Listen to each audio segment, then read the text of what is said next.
The national title game is in the books, as is the 2022 college football season. Here are my 5 takeaways from the national championship game. Number 1, the SEC are the kings of college football. If you don't believe me, read them and weep. SEC teams have won 4 out of the last 5 national championships, 6 out of the last 8, and 14 out of the last 20 national titles. It's been an incredible run of dominance, and there doesn't appear to be an end in sight. In the words of the immortal Ric Flair, whether you like it or you don't like it, the SEC is the best thing going today. Takeaway number 2, Georgia, they're the kings of the SEC. Back-to-back national championship winners, the first time that's ever occurred in the playoff era, and they also put up the largest bowl win in FBS history, destroying TCU 65-7, that 58-point differential, the biggest win in bowl history. The big question becomes, can Georgia do it again? Can they just reload and do it again for the 3rd time in a row? If so, they'll become one of the most dominant teams in college football history. We'll see. The SEC is a tough league. Alabama might have something to say about that next year. Takeaway number 3, TCU's loss is a very tough blow for the program.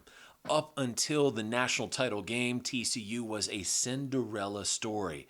First-year head coach Sonny Dykes getting this team to the national championship after posting a 5-7 record the year before. It was, and still is, an incredible journey. But the way the Horned Frogs lost that game really takes a lot of shine off that Cinderella story. You have to wonder, will the recruits be flocking to TCU the way they were before the obliteration at the hands of the Bulldogs? We don't know yet. We're going to have to wait and see. But you have to figure this does hurt TCU in some way. It's going to be up to Coach Dykes and the players who return to determine if this has a lasting impression on them or not. Takeaway number 4, when we move into the era of the expanded playoff, you're going to see blowouts like this fairly frequently. Now, will it always be this lopsided of a margin? Of course not. But moving from 3 games to 11 games, just playing the odds, you're going to see a lot more blowouts in the expanded playoffs. So get ready for that.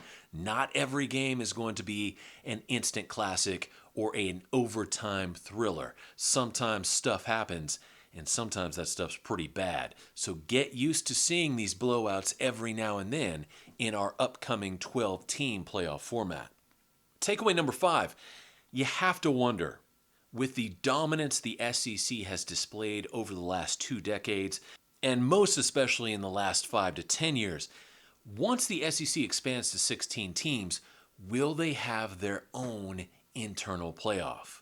You really do have to consider the fact that when Texas and Oklahoma move into the SEC, if that's 24 or 25, the sheer volume of quality teams in that conference, does it necessitate a 4-team conference playoff? As the conference expands to 16 teams in 24 or 25, I don't think this is beyond the realm of possibility. In fact, I think it moves into the zone of probability. If you're smart about making money and monetizing what you have, you've got to consider the possibility of that internal 4-team SEC playoff.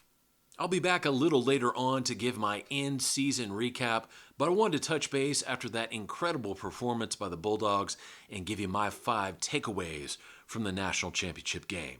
This is Kevin in Texas, and God bless each and every one of you. I'll talk to you later. Bye.